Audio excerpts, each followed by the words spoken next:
সন্দেশখালী লোক থাকবে, আমরা তো গাড়ি করে লোক আনবো না। যে মাঠটা হয়েছে 10,000-এর মাঠ, আমার বিশ্বাস 15-20,000 লোকাল লোক থাকবে।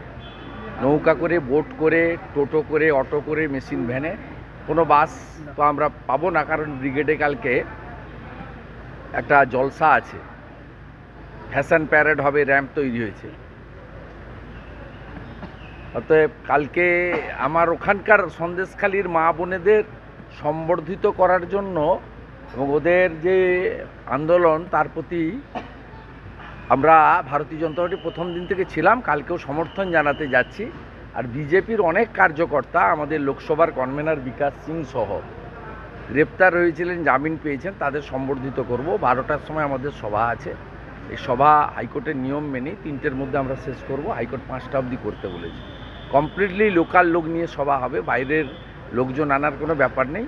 নেতৃবৃন্দ রাজ্য স্তরে আমি তো যাবই, আমাদের রাজ্য সভাপতি সহ আমাদের অনেক নেতৃবৃন্দ যাদের পক্ষে কাল অ্যাভেলেবল হবেন তারাও সকলে যাবেন। আলাদা করে আমরা ওই জন্য কারোর নাম প্রচার করি।